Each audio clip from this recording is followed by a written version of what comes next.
Well, Joe Biden, he can certainly claim the American people have handed him a mandate. More than 74 million people voted for Joe Biden as of November 6th. There's more votes coming in. There's more votes being counted. Joe Biden received more votes than any other president in the history of the United States. 74 million people. Now, Trump, he can boast too. Pumpkin can boast too. He received the second most votes in United States history with 70 million votes, but he got 4 million fewer than Joe Biden. What it really shows is that people were energized, whether you were energized for Joe Biden, whether you were energized for Donald Trump, people were energized for this election. It was an extraordinarily important election with what's going on with race relations in the United States of America, our economy, COVID, the way that the United States is presenting itself on the world stage, the total racism that comes out of this man's mouth in Washington, D.C. It really energized lots of people. People were literally dancing on the streets in New York. They were dancing on the streets in Atlanta, all over where there was Democratic and Biden support. They were dancing on the streets. I want you to know, I spoke with Jilly. I was so thrilled that Joe Biden won. I didn't know what was going to happen with our country and our world. God forbid Pumpkin won again. In a victory speech in Wilmington, Delaware on Saturday night, Joe Biden pledged to be a president who seeks not to divide, but to unify. He added, "We must make the promise of this country real for everybody, no matter their race, their ethnicity, their faith, their identity, or their disability." I want you to know, I spoke with Trump supporters. I spoke with people who voted for Trump. They were very, very surprised. Joe Biden came out and said, "I want to be a president for everybody." I said, "Well, he's been saying that for 6 months already. What have you not been listening?" They were extraordinarily surprised that Trump was not gracious and conceded defeat. And I said, we knew he wasn't going to concede defeat. We knew he's going to fight tooth and nail to the bitter end. And we're going to talk about that in a little bit. But the fact is that hopefully Joe Biden will begin to heal our country. Kamala Harris, the daughter of immigrants, the first woman, the first Black person, and the first South Asian American, is going to hold the title of Vice President of the United States of America. The Biden-Harris victory comes in the same year as the 100th anniversary of the ratification of the 19th Amendment, which gave women the right to vote. Now, over 200 years after the United States' first presidential election, 100 years after women were given the right to vote, we are finally going to see a female vice president. Kamala Harris paid tribute to her mother, who immigrated to the United States from India at the age of 19, and celebrated finally breaking the stubborn glass ceiling, adding, "I may be the first woman in this office. I won't be the last." Biden only vaguely referenced Donald Trump, calling for the end of this grim era of demonization, and added, "It's time to put away the harsh rhetoric, to lower the temperature, to see each other again, to listen to each other again." It's very interesting. World leaders were congratulating Joe Biden from all over the world. It's very interesting. The few world leaders who didn't say much, Vladimir Putin in Russia, Alessandro from Brazil, the Chinese prime minister. I wonder why they were very quiet. Trump still, as we said, has not publicly accepted that he lost the 2020 election, and Republicans in his inner circle, they're kind of divided now on what they should be doing. There's one group, Jared Kushner, First Lady Melania Trump, they're advising Trump to come to terms with Biden's victory, sources tell CNN. But two adult sons, Donald Jr. and Eric, they're urging allies to continue to fight. Now, with no proof of any of his claims, Donald Trump's campaign is planning a blitz of messages and propaganda and pushing out legal challenges designed to cast doubt on the results and delay the certification of the United States election. Many top congressional Republicans have either been silent or urged Donald Trump not to concede. Two very important Republicans have already congratulated Joe Biden. President George W. Bush, W., and Senator Mitt Romney. Both, Bush was Republican president for 2 terms. Senator Mitt Romney ran for president on the Republican ticket. They are among those who have congratulated Joe Biden and Vice President-elect Kamala Harris on their win. As we talked about, celebrations erupted around the world. In Washington, D.C., elated crowds gathered outside the White House, erupting in cheers that seemed as celebratory over Trump's loss as they were over Biden's victory. In New York, people were cheering. They were honking their car horns. They were stomping on Cheetos in the street. And all over the world, people celebrated Joe Biden's victory, from setting off fireworks in the United Kingdom to ringing church bells in Paris. When do we ever hear church bells ringing in Paris over the United States election? When do we see fireworks going off in the United Kingdom? What a relief, not only for many in the United States, but for people around the world. Overjoyed people in Kamala Harris's Indian grandfather's hometown, they set off firecrackers and offered prayers on Sunday. Kamala Harris' grandfather was born in India. But not everyone was celebrating. In Colorado Springs, several hundred Trump supporters gathered outside City Hall after driving in caravans from Denver and other parts of the state. The crowd waved Trump flags, chanted 4 more years, and let out cheers as speakers of the rally claimed the victory was stolen from Donald Trump. Now, Biden already has big plans for his first day in office. He plans to issue a series of executive orders to undo many of the policies that Donald Trump put into place. His transition team has outlined COVID-19, economic recovery, racial equity, and climate change as priorities. I can almost assure you that he is going to extend executive orders for the DREAM Act. So dreamers will be able to stay here in the United States of America while a legislative compromise between the Democrats and Republicans, hopefully for immigration, comes through. You know, people were asking me, Brad, what do you think is going to happen? What I found very interesting about this election was that I don't know so much that it was an election where the Democrats won. It was really an election where Donald Trump lost. People hated this guy so much, they would have literally voted for almost anybody. You don't want to say almost anybody, because you got to give Joe Biden and Kamala Harris credit. They got the wins in Pennsylvania. They got the wins in Michigan, in Wisconsin, in Arizona, in Nevada, and they're damn close to winning Georgia too. So you got to give them credit. I don't know if others would have won those states, but it was certainly a repudiation of Donald Trump's policies, the vitriol and racism that comes out of the White House. People were just simply tired of living with this man as our leader for 4 more years. What is interesting, though, is that although they repudiated Donald Trump, they didn't necessarily, go all in for the Democrats. A lot of the Democrats who we thought were going to win Senate seats did not win. Many House Democrats lost their election. Biden did not pull in on his coattails many congressmen and senators that normally get pulled in for the winning presidential candidate. What does that mean for immigration? What does that mean for the United States of America? It means that you're going to see a very centrist policies by Joe Biden. You're going to see more Bill Clinton than you're going to see Bernie Sanders. You're going to see more your traditional Democratic priorities than you're going to see progressive priorities of AOC, for example. The reason is they will not be able to pass any of that. Why? Because even if there's two Senate seats that are still up for grabs in Georgia, assuming both Democrats, by the way, are not in the lead at the moment, but assuming they come out on top and win, the Senate would be divided 50-50. Kamala Harris would be the deciding vote. So presumably you would say, well, the Democrats will be able to pass whatever agenda Biden wants. No, well, not necessarily, because, some Democrats are more progressive, some are more conservative, some are going to hold up complete legislations for their own priorities.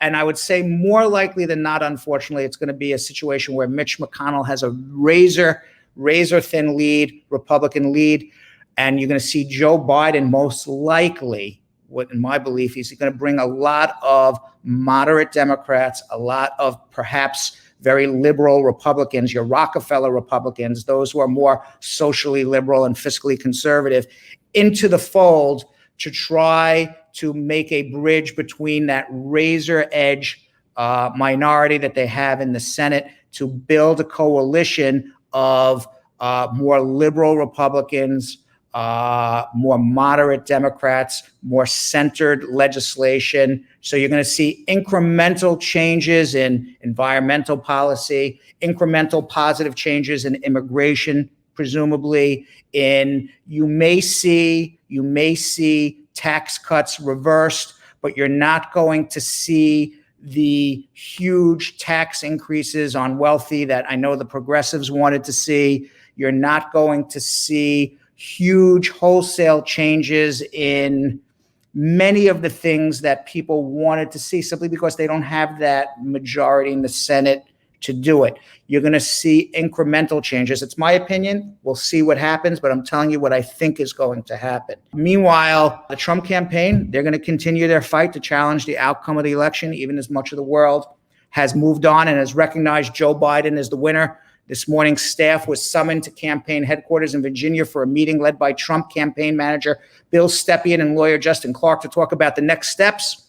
Clark told staff not to mistake a lack of motion for lack of progress, as the campaign is going to seek legal action in Pennsylvania, Georgia, Arizona, and Nevada to overturn those particular states. That's where they're going to concentrate. Overturn the election in Pennsylvania, overturn the election in Georgia, overturn the election in Arizona, Nevada. There's not a lot of people at this moment who believe they're going to do it. Certainly the stock market doesn't believe they're going to do it. The stock market went to new highs today in celebration of Joe Biden's victory. Now, some of the lawsuits, they've already been dismissed by the courts. Others, Rudy Giuliani, Trump's lawyer, says they're going to be brought. We'll see what happens. We still don't know what this fraud is. They're saying fraud, fraud, fraud, fraud, fraud. We haven't seen what it is. Now, you're always going to find in an election, there's always a dead man who voted. There's maybe even 20 dead people who voted or 50 dead people who voted. You're always going to find that. But in a situation, I've talked about this before, in a situation where Joe Biden won by 30, 40, 50, 60, 70,000 votes in a state, you are not going to find a situation where 50, 60, 70,000 dead people is what Donald Trump is alleging voted. You're not going to find that situation. So I think they're going to have a very hard, almost impossible time overturning any of these election results. If there was real fraud, we would have heard about it. They would have been screaming it from the hilltops. They don't have facts to back it up. So they're just yelling fraud, fraud, fraud, fraud, fraud. Where's the beef? As if you remember the Wendy's commercial, that old lady, where's the beef? We haven't seen any beef yet. Now we'll see what happens. Meanwhile, while Biden plans a response to the pandemic, it seems as though one of the last acts of the Trump administration will be firing Secretary of Defense Mark Esper before he could resign. Trump announced on Twitter Monday that he has fired Secretary of Defense Mark Esper and that Christopher Miller, who serves as director of the National Counterterrorism Center, will become acting secretary effective immediately. Esper's increasingly tense relationship with Trump led him to prepare a letter of resignation weeks ago, an attempt to fashion a graceful exit in the widely expected event that the president decided he was going to be fired, and obviously he was. Now, Esper had been pushing back against Trump since 2019 when he urged Trump to release aid to Ukraine. Remember, Trump did not release the aid to Ukraine, which led to his impeachment in the House of Representatives. Esper also did not want United States troops in the streets during the unrest over the summer and insisted that the Pentagon and the U.S. military not be part of any re-election. Meanwhile, what's interesting in some of the polling that came out after the election, right on national election night, polling released by the Public Opinion Strategies, a polling company, shows that Donald Trump's tough immigration policies made people less likely to vote for him. Todd Schulte breaks down the polling findings on Twitter. He is from the Public Opinion Strategies. He writes, the issue was significant net negative among both independents and Democrats, meaning if 27% were more likely to vote, independent voters were more likely to vote for Trump because of his immigration policies, but 48% of independent voters said less likely to vote for Donald Trump because of his independent policies. That could have been, when you talk about that real small sliver of people who voted for Trump in 2016 and then switched to the Democrats in 2020, that's that small sliver of people that, Trump won Wisconsin, Michigan, and Pennsylvania by thousands and thousands, or 10 or 20, 30,000 votes. Well, Biden flipped it. It's that small sliver of people. Very interesting what they've come out with there. Meanwhile, this is pretty ridiculous, in a fitting final moment, the Trump campaign ended with the saddest press conference ever at the Four Seasons Total Landscaping Company. In a hilarious mistake, Trump announced on Twitter that the press conference would be held at the luxury hotel, the Four Seasons Hotel, this very fancy 5-star hotel in Philadelphia. I'm sure lots of people know the Four Seasons, one of the fanciest hotel chains in the world. But in fact, it was not held at the Four Seasons. It was held at a small landscaping company next door to the Four Seasons Hotel, at an adult bookstore and crematorium, in a gaffe so absurd that it honestly sounds like a joke or maybe an episode from Veep, but this is real. The real Four Seasons Hotel quickly issued a tweet that they were not hosting any Donald Trump press conference. Don't come here, distancing themselves from the train wreck. Giuliani, Trump's lawyer, told the tiny crowd that networks don't get to decide elections, shaking his hands to the sky while surrounded by Corey Lankowski and more unenthusiastic followers. It was a pathetic, delusional ending to the man who once was America's mayor. Members of the press started leaving after the major networks called the election for Joe Biden. Meanwhile, a 78-year-old employee at the Fantasy Island sex shop located besides the Four Seasons Total Landscaping Company expressed frustration to the Philadelphia Inquirer that his phone has been ringing off the hook since Saturday, with prank callers asking, "Is Rudy Giuliani there?" Housing and Urban Development Secretary Ben Carson tested positive for coronavirus this morning. His deputy chief of staff, Coalter Baker, confirmed to CNN. Carson attended the election night party where White House Chief of Staff Mark Meadows and nearly every other attendee was not wearing a mask. Meadows and 4 others in Trump's orbit subsequently tested positive last week. Carson was also spotted maskless at a Trump campaign rally in Michigan on October 30th. And guys, let me tell you what the science says right now, because I just went and got my COVID test yesterday.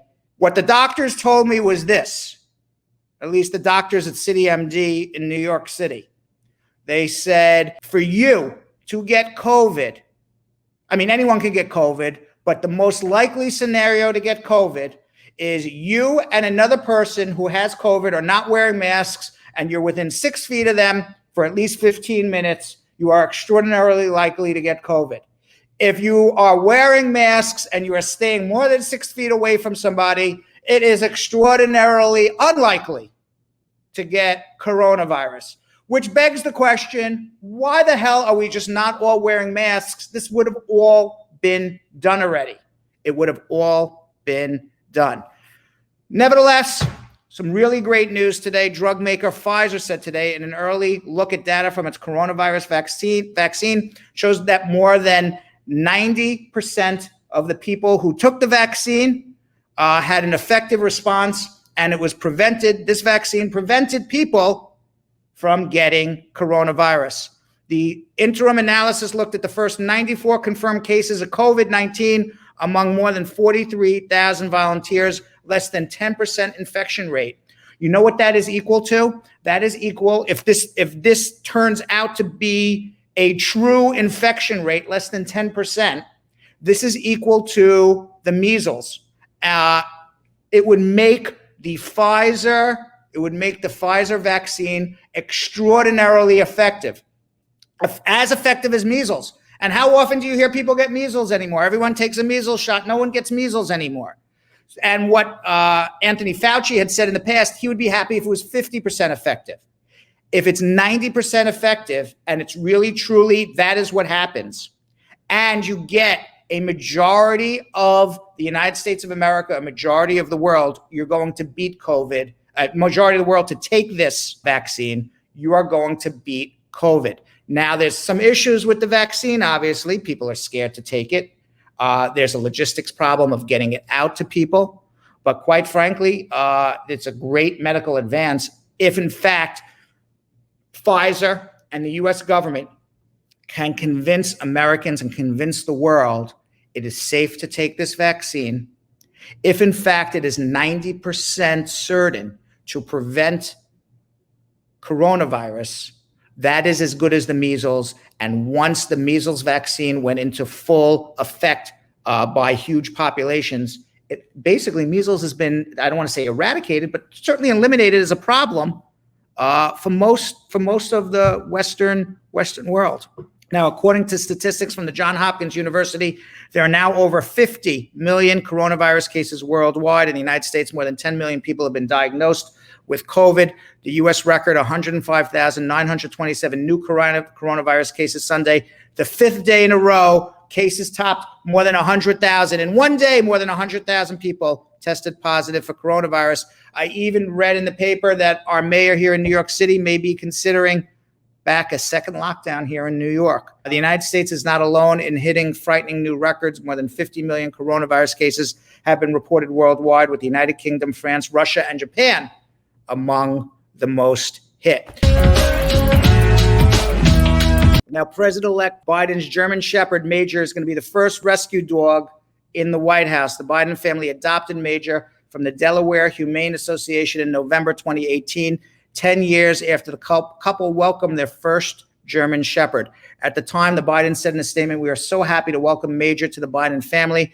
We are so grateful to the Delaware Humane Association for their work in finding forever homes for Major and countless other animals." That's very nice. Meanwhile, a town in Kentucky has a new mayor, Wilbur, a 6-month-old French bulldog. Rabbit Hash, Kentucky, has never had an actual person or a human as a mayor. The tradition emerged in the late 1990s when a man named Don Clare thought it would be a great idea to elect some type of animal, not necessarily a canine, as mayor of town as a fundraising event. The town of just under 500 people is on the National Register of Historic Places.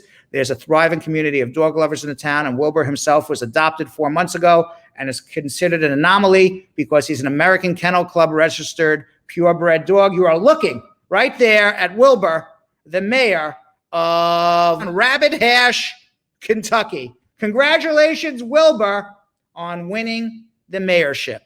Meanwhile, a soccer-playing moose wandered onto a playing field in Homer, Alaska recently and showed some bystanders how it is done. Let's watch the video.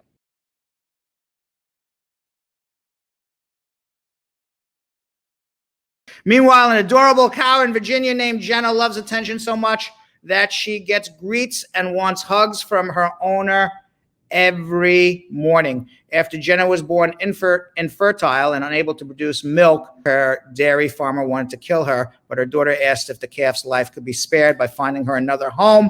Eventually, a mutual friend connected the farmer with Ryan Phillips and Mallory Sherman, who rescued Jenna. The pair run a nonprofit farmyard sanctuary in Williamsburg, Virginia, and are met each morning by Jenna, who moos loudly at the kitchen window. Phillips told SWNS Wire Services, "Jenna treats me like I'm her best friend and saw me like I was her mom when she was little because I bought and fed her bottles. I spent every night talking and lying with her in the barn and making sure she was healthy and happy." Jenna lives at the Life with Pigs Farm Animal Sanctuary among fellow cows, as well as turkeys, chickens, dogs, and pigs. Says Phillips, "We are truly best friends, and she's definitely just as much family as humans could be."